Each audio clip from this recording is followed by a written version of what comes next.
Board Games Insider, a proud member of the Dice Tower Network, and major irritant of Tom Vassell.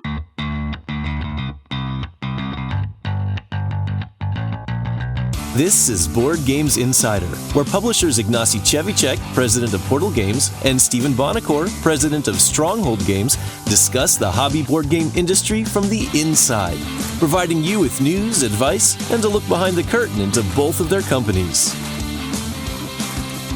Ladies and gentlemen, here are Ignacy and Stephen. Hello, Ignacy, Crokinole champion. Where'd that come from? And Stephen Bonacore from Stronghold Games and Indie Game Studios. I guess you're saying that because we're coming up on Dice Tower Con, right? Correct. You're not going to be there. But before we get into that, this is episode 110. We're recording it on June 25th, 2019. We're a proud member of the Dice Tower Network, and we are the podcast that ever increasingly shows how wrong Tom Vassell can be at episode 110. So, I'm going to continue playing that one up for a long time.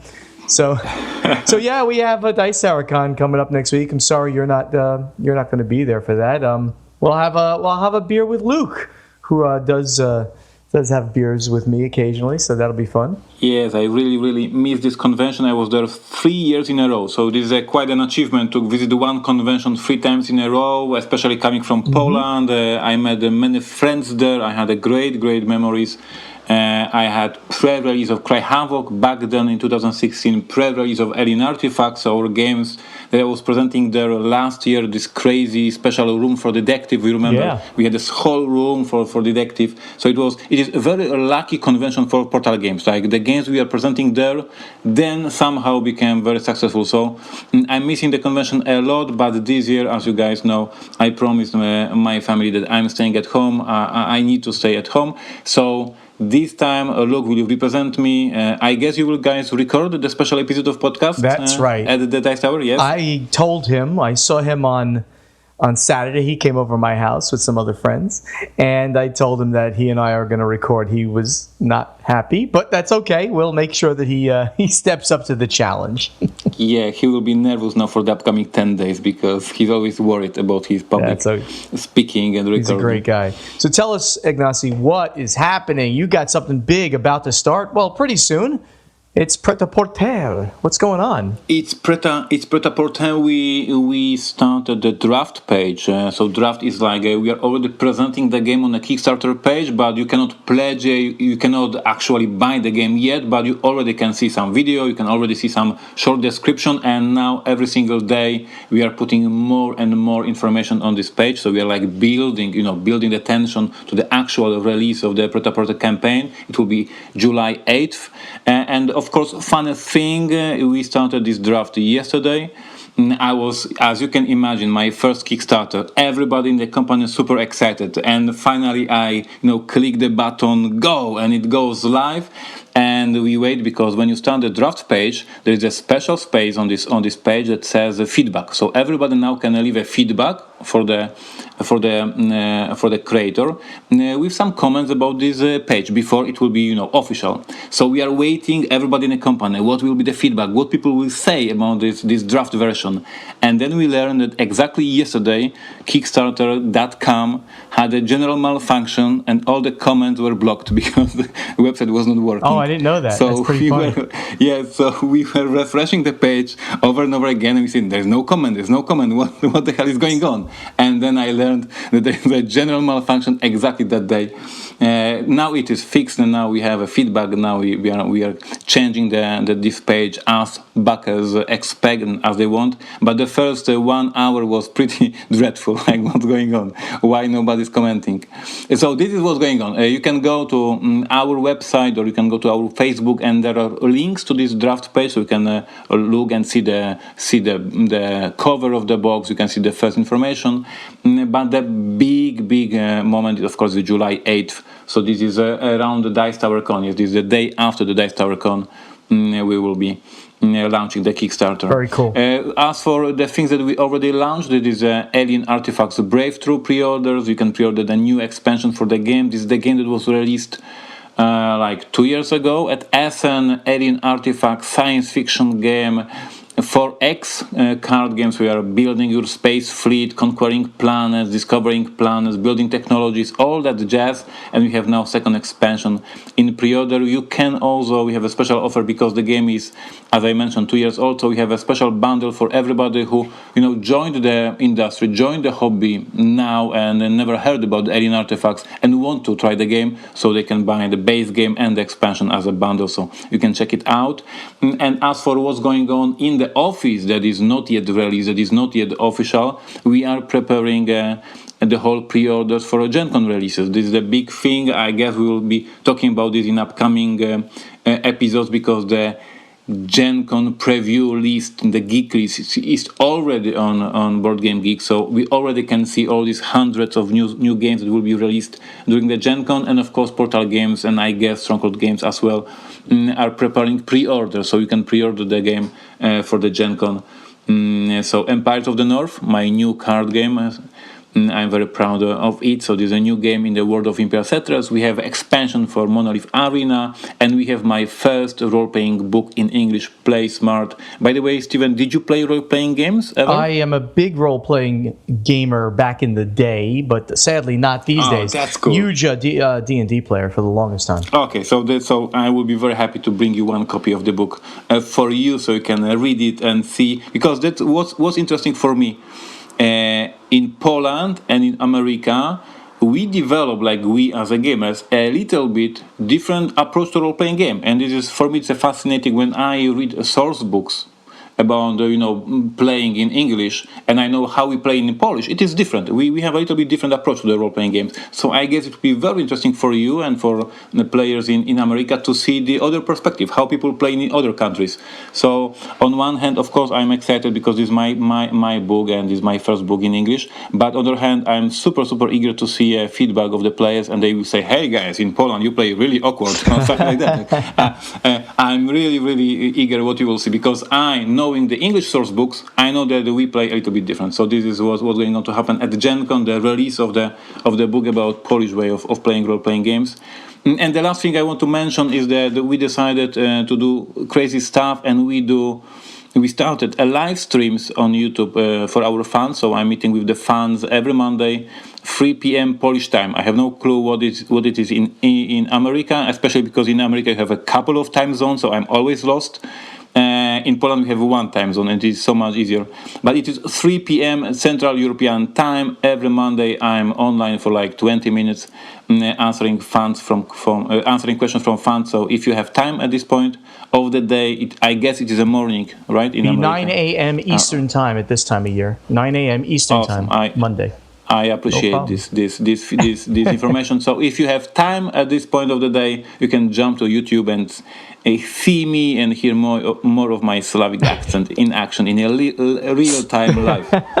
So that's what's going on here at Poland. That's great. Thank you, Ignacy. So we have over at Stronghold Games, of course. We are, by the time you hear this, we will have launched Die Macher limited edition Kickstarter with our friends at Spielworks. That's going to run through June 11th. I'm sorry, did I say June? July 11th. I typed it wrong in the show notes. Very good. So that's going to be running through July 11th, or so, right through Dice Tower Con. So I can't impress upon people enough that if you want this game, if you want a piece of board gaming history, Die Macher was the first game ever entered into the Board Game Geek database. If you want a piece of Board Game Geek history, this is a limited edition. You basically must get it on Kickstarter, or we'll have some afterwards. Of course, we're going to print a few extra for the website and maybe some convention sales, but we're not going to be putting this into distribution. So your friendly local game store will not be able to get this. And then in 2 years, if the demand is there, we then might put it on 2021, that would be. So please check out Die Macher limited edition on Kickstarter by the time you hear this this podcast drop. Also, Store Splash going on right now for Fine Sand, the great Freedom and Freezes game. This is a deck deconstruction game. We'll be showing this off in about 100 stores across the United States through July 15th. games that are now available that are past our street dates already. Twice as Clever, the follow-up for That's Pretty Clever or Ganz schön Clever. Also Bricks, and also by Wolfgang Warsch. That's now in stores. And by the time you hear this, Valparaiso. So all of those now in stores. We showed all of those up at Origins, and people were going crazy. We sold out of all those games at Origins. And now in pre-order and continuing pre-order for a while is Dizzle and Encore. That's Nochmal in Germany. And by the time we get all of those games out, both of those are August releases, and by the time we get those 2 games out, we're going to now have the 6 games in the Roll and Write series. That's Pretty Clever, Twice as Clever, Bricks, Second Chance, Dizzle, and Encore. And I have a few updates about that, very important updates, and I guess our listeners need to know that. Okay. First of all, my wife Mary is absolutely addicted to the game Double So Clever, because she's playing this game over and over. Yes, she's crazy, and she had her personal record, which is very important for all our listeners. It is 280, which is like a ridiculous number. She, of course, shared this on social media, like this is insane. But on a serious note, very good game, huge replayability. She played like insane number of games of that. And the second very important update for everybody, Second Chance in my collection. I bought it this week from Pegasus Spiele, I guess. Yes, it was a European version by Pegasus Spiele. So I'm going to play it this weekend already. That is very cool. And it's you learn it in 1 minute, and you play it in 10 to 15 minutes, and you play it again and again and again. This weekend. Good. You can report back next time. Yep. Then very quickly, our September releases. We're bringing back out Diamonds in a second edition with just basically graphic design and artistic changes to the game. And then in October, we have 4 releases, some our Essen releases essentially. Amul with our friends at Lauter Pellet, card drafting game. Coffee Roaster, solo game with new artwork. There's a re-release, our friends DLP Games out in Germany. And then, of course, by the great Friedemann Fries, 2 games this year, Fire and Fast Sloths. We'll have more information about those games as we get closer. Can't wait to see everybody at Dice Tower Con just in a week from now. So if you're going to be there, please stop by the Stronghold Games booth. Stop by the Portal Games room, right, where you'll be showing off. What will you be showing off there again? We will have a Pret-a-Porter, of course, so everybody can try. Awesome. Our main presentation, our main demo is Roll and Write, Impersonators Roll and Write, because it's a hot item these days. And I guess we will have a one table for Alien Artifacts Breakthrough, because this is a release of the expansion. That's great stuff. Let's get to the event deck. The event deck. Here's the latest news from the board game industry. I really missed our segment for a couple of last weeks, Asmodee buys, but the segment is back. The special segment of the podcast called Asmodee buys somebody, right? Correct. It's pretty funny. But did they really buy somebody here, or did they just announce a new studio line? I did not read that they actually bought a company. Is that right? So you tell me what you read. My impression was that they bought it. Like we can, of course, go deeper into it. But I read the news that they are buying it. That's okay. So let me read a little bit about this news. This is Asmodee is announcing a line of game accessories. So on August 1st, Asmodee's new Gamegenic studio will release its first line of game accessories, a series of licensed products to support Fantasy Flight Games' Keyforge, which of course is a hot game in the industry. The specific items that will be in the line have not been announced, but Gamegenic CEO Adrian Alonso indicated in a press release today that it would include deck boxes, card sleeves, and other accessories specifically designed to work with Keyforge. He stated that Keyforge has not only a unique game concept, but also special requirements in terms of accessories, and we have incorporated into our game design. Go ahead, Ignacy. Ignacy did a small investigation. That was not like a super detective work. I just went to the Facebook page of this company. I just sent the link to the Steven, so Steven can click it and see it, because on this Facebook page, some of these items are already teased, so we can talk a little bit more about these items. However, my English is not good enough to describe them. So Steven, you have to say to everybody what we see on these photos, because this looks like I don't know, like what is this? Do you see that? I'm looking at this. It says fancy like a leather something. it I don't looks know. like a leather case that you put tokens in. Maybe, I don't know what that thing is. It's kind of cool. I have not played Keyforge. I have to admit, I have not played the game yet. I mean, I hear very interesting things. Oh, they've got some. They've got some backlighting on. I don't know what this thing is, but it looks cool. But looks nice, right? Wow. So they're called 10 free Ember Shards. Something like that? I don't know. No, I don't know what that is. Anyway, so... It looks awesome, that's for sure. And what we know, FFG, this 2 or 3 days ago, they sent a press release, because there was this news, the big news, that there was 1 million decks registered on the page of FFG, and FFG sent a press release, which was very, very funny, because they said that they cannot announce how many decks of Keyforge they sold, like this is the top secret information, confidential information, but they just said that this 1 million decks registered is and I quote, a fraction of the actual copies sold. I assume. Yes. Yeah. So what we can assume, there is like a really huge number of these decks sold, and now if we have accessories to these decks, you can imagine it will be a blast for this game gaming company and for the Asmodee, because the game Keyforge is insanely popular right now. It is. It certainly is. Other items in this Gamegenic accessory line will be for X-Wing. There'll be playmats, Star Wars Destiny, Lord of the Rings, and Game of Thrones card games, deck boxes, etc., etc. So there's quite a bit of stuff that's going to be in there. And they're calling it a premium gaming accessory brand. So that means expensive. So expect to pay a lot of money for whatever you do get out of this. But I'm sure it'll be very interesting. Next thing, of course, what else is new? A little more Asmodee news. Asmodee North America and Alliance Distribution, their exclusive is evolving. So ANA, that's Asmodee North America, to service more direct accounts. Asmodee North America and Alliance Game Distributors have announced a new phase of their exclusive distribution agreement, under which ANA will service more key retail partners directly. The company announced the key accounts that ANA will begin servicing directly are flagship accounts, that's full-service hobby game stores that offer organized play, do demos, and have in-store gaming space. Alliance remains the exclusive distributor of ANA products to the remaining flagship and general accounts. That's general accounts do not necessarily do the majority of their business through a brick-and-mortar location and do not necessarily offer gaming space. So I guess that's like Amazon and maybe, I don't know, maybe other online stores, maybe smaller stores, things like that.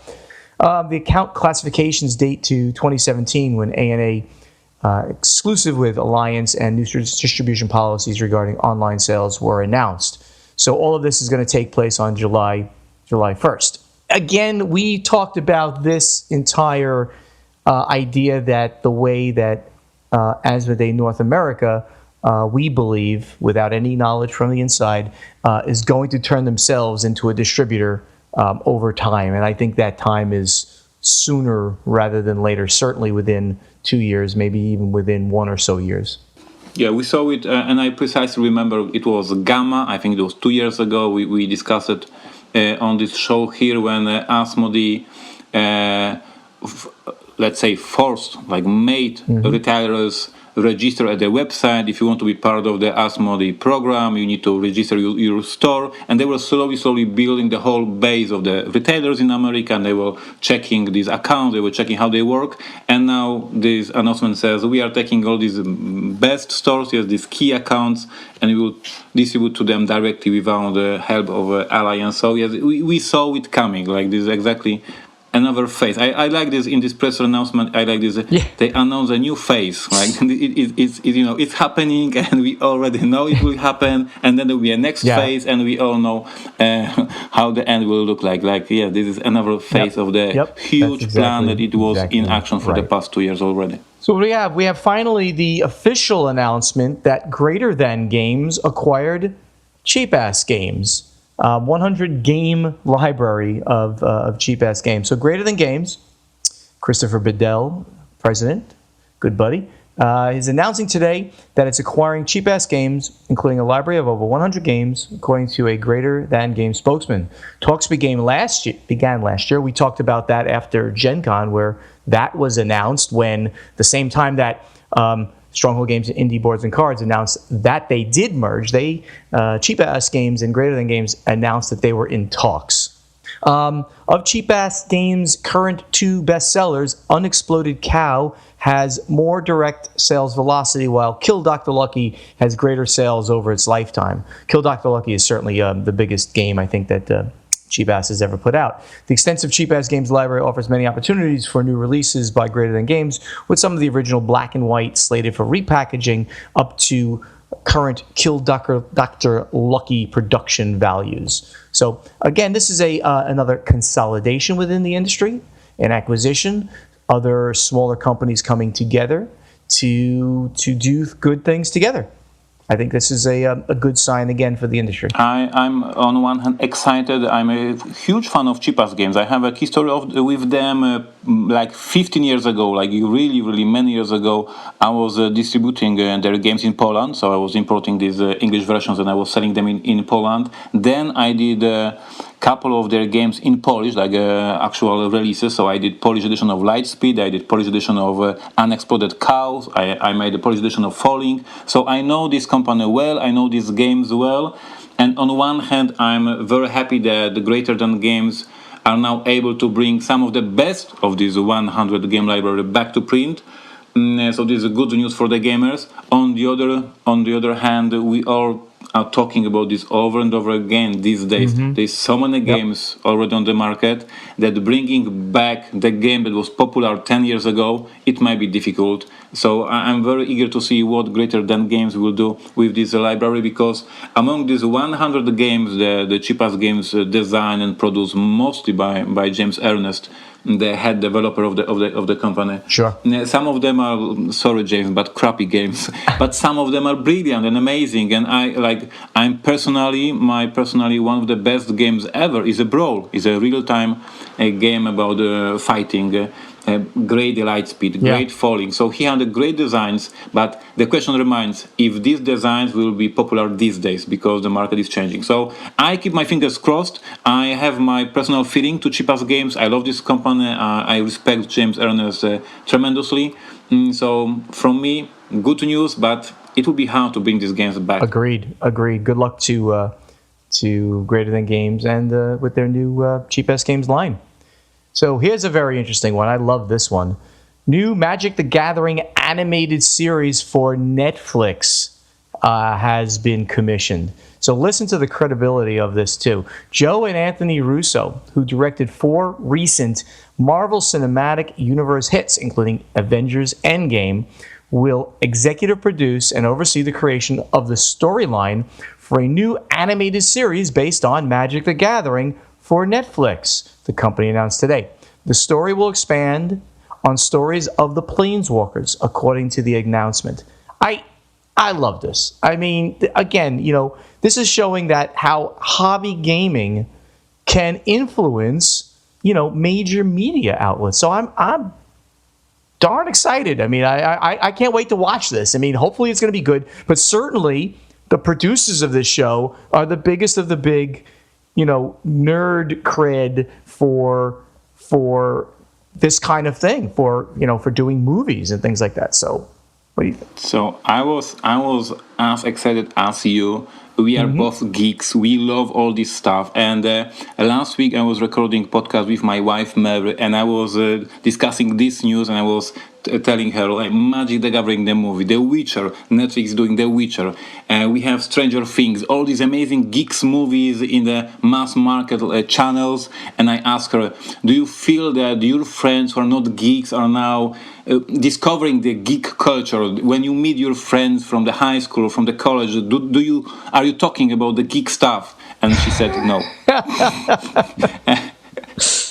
So, of course, we are all excited, and we hope that all these not geeks will finally love our stuff. But Mary was very brutal and says no. Like when she's meeting her friends from school, from high school, these people still have no clue what's Avengers and what's Magic the Gathering. So we have to wait.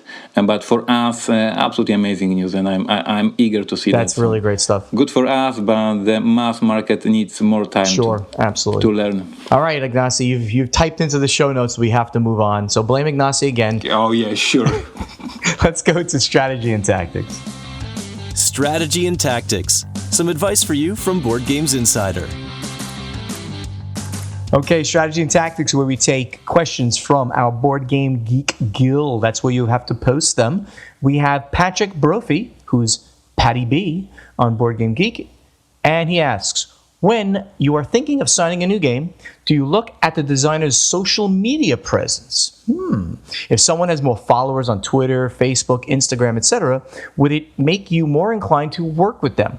What if they have a catalog of print and play games that are generally well received? Ignacy, what do you think? So, my first game, my first board game we published back then was created by the guy who was quite popular on Polish forums. He had a website with his designs as a print and play, and everybody was respecting him that his designs are for free on website, and we contacted him and we published one of these games. So on one hand, it is a case. It happened back then, many years ago. But these days, of course, I'm looking only on design, if the game is interesting, if the game has a twist, if the game has something interesting, and if this person has many fans, if this person is very active on social media, it may help, of course, when the game will be released.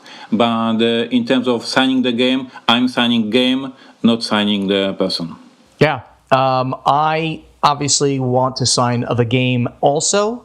Just, it has to be a great game, especially in the current market. We can't retread things. Too many games out there, always talked about. But I think this is a factor in a decision, the same way that me, Stephen Bonacore, really wants to work with great designers in the industry, because I give them so much credit to having created all of this wonderful content. So I want to work with all of the great designers out there, and they have a certain cred already. I would factor this in to the decision, but the game has to be great to begin with. So that's going to be the bottom line. Christian Geinger, who's Loku on BGG, and Christian is a friend of mine. He's worked for me over in Germany at Essen. Great guy. I'd love to hear more German lessons after the Gathering episode. That was really entertaining. There's not a question there, so I just had to put that in there. So I mean, this actually came from the April 2018 Gathering of Friends. You and I and somebody must have been talking in German. Maybe it was you. Maybe you were giving me German lessons. No, maybe. I can say ich heiße Ignacy Trzewiczek, ich wohne in Gliwice und ich bin 43 Jahre alt. So this is what, so here's my great. answer. Hey, you're a lot better than mine. My answer to this is ein Bier. So I'm done. That's all I need to know. All right. Russell Wheeler, who's Wheeler Russ on BGG. It may be more to tackle than just a quick question, but I've always been baffled at how Asmodee got so big. So this is, okay. So he also says, I understand once they bought Fantasy Flight, Days of Wonder, and a few others, that they had a monopoly. That's an interesting word, not exactly true. But how did they ever get so big in the first place? So they do other things than hobby games. I'll start this, and then Ignacy, maybe you can continue. So Asmodee was much bigger than anybody realized before anybody realized who they were, so to speak. Because at the time that they started buying other companies like Days of Wonder and Fantasy Flight, and then the whole Z-Man games and all of that. But before they started doing that, they owned the largest distributor in England and in France, I believe. They owned publishing parts in France, possibly in Germany as well. They were already a huge company, and they were backed by big money. So even before they became the multi-billion-dollar firm that they are right now, they were the biggest company in the industry, and nobody realized sort of how big that they truly were. Ignacy, anything you want to add on to that? Yeah, this is exactly the case. Like it was already a big company, and they have this additional capital. And we were talking about this at the beginning of our podcast because it was many years ago. And they were buying at the very beginning, before FFG, before this big acquisition, they were buying small studios in France.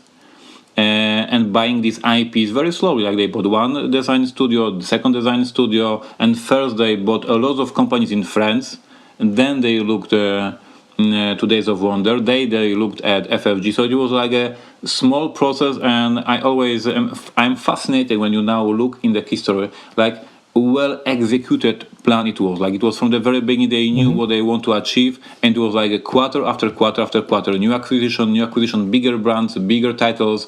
Once they buy just a game like a Spotted or like a Catan. Sometimes they buy the whole design studio like Plathate Games. Like they were, it was well prepared and executed plan. But as you said, from the very beginning, it was the big company in the first place. Of course. And now I'm remembering a little bit more. They also had owned publishing and distribution in Germany as well before the Fantasy Flight acquisition, right around the time that Days of Wonder got acquired. So they were huge. They were always huge. Now they're just mega huge. So, all right. Mark Spector, a good friend of mine. Also, he runs the Grand Gaming Academy gamers, and they do demos at conventions for me. And he also has his own publishing company. He's Camus73 on Board Game Geek. How long did it take for your companies to become profitable and or self-sustaining? In what year were you able to take home a fair wage for yourself?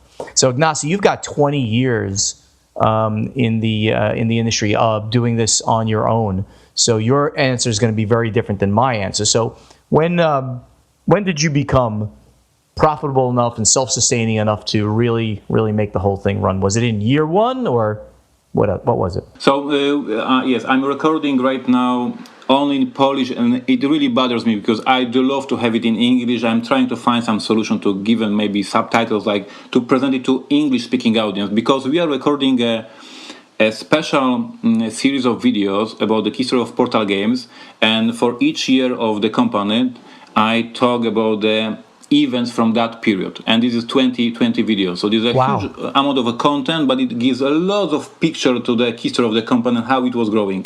And why I'm mentioning that, because in these videos I very openly and transparently say about the back then financial side of the company, how we were struggling, how we were growing. And for our fans, it is like really mind-blowing that for the first 5 or 6 years there was no money involved. It was a back time I was a young guy. There was no industry whatsoever. I was just doing some small role-playing games, trying to survive from month to month. And actually, at the moment when the company finally started making some revenue and making some good money, was the moment when we went to the Essen. It was 2007. But for the first 6 or 5 years, it was just me and Michael Orach, two crazy guys, trying to achieve something. My parents were giving me some money, and I was struggling, learning, growing. But I was young, I was right after the college, so I had time, to grow and build. For the companies these days, it is impossible to try to run company for 5 years without money. Yes. You don't do this these days. Back then it was different life, different times. I was young, so for me it was a long time, just believing in my dream, working really hard, going to work every single day without the salary, and just dreaming and believing that at some point I will learn how to run this whole thing, how to design a game that somebody will actually buy. And now I'm very happy and a very successful person. But for me it was a long time, and once again I wish English-speaking people can watch these videos, because it gives a fascinating perspective how the company was growing very, very slowly for the 20 years. So for Stronghold, it was give or take 2014-15 when the company started to hit a critical mass, and I could no longer do it sort of on my own, number one, and also maintain another job. It took me a while to actually pull myself out of the IT world, which I've told people about many times, pull myself out of that, and because it's so comfortable, getting an IT salary and things like that, but I couldn't do both anymore. So in 2016, I was able to leave that and do Stronghold 100% full time. And then that started the cascade of getting myself out of New Jersey, selling my home there, and then ending up in Florida to run the company from here in a much better environment. And during this whole thing, of course, the industry itself changed in a very material way, right? Sales started going ballistic. We started picking up more partners. So there was many events.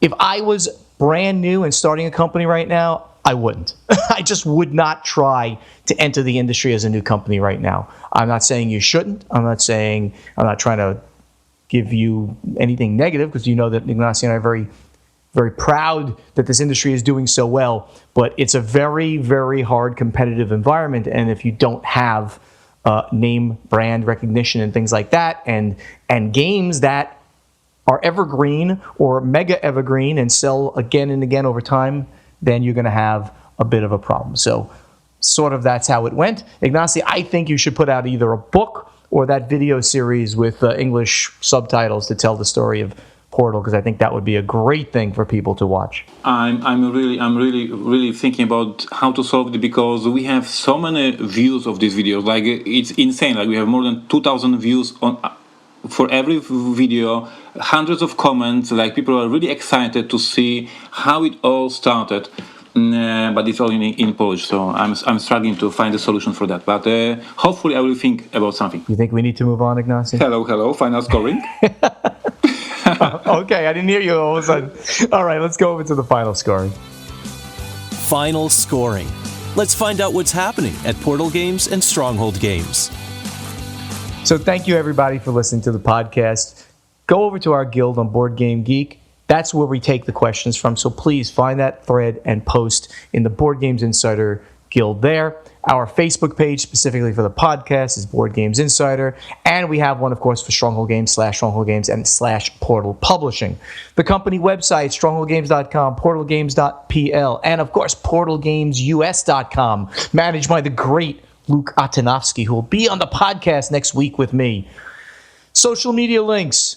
At Twitter, it's at Stronghold Games and at Chevicek. Instagram, same things, at Stronghold Games, at Chevicek. YouTube, we both have YouTube channels. Hopefully we'll see some of you guys at Dice Tower Con East this week, upcoming. Both Stephen and Luke will be there running our respective areas, so please check us out there. And then, of course, for those who are not going to make it there, maybe you'll see us at Gen Con. I mentioned that Luke and I are going to be recording. I can't wait to embarrass him completely. Ignacy, anything else you want to report here at the end? I miss you guys. I wish you a great time. I will be thinking about you. Have a great time, and see you next time. All right. Take care, everybody. Bye-bye. Thank you for listening to Board Games Insider with Ignacy Chevicek and Stephen Bonacore. Board Games Insider has been made possible by you, our listeners and hobby board game enthusiasts. Ignacy and Stephen thank you greatly for your support of their companies and the hobby board game industry. Follow both Portal Games and Stronghold Games on Twitter, like both companies on Facebook, and sign up for their newsletters on portalgames.pl and strongholdgames.com. Please join us next time on Board Games Insider. You're listening to the Dice Tower Network, the home of smart people, insightful board gaming commentary, and Ignacy Chevicek. Find out more at dicetowernetwork.com.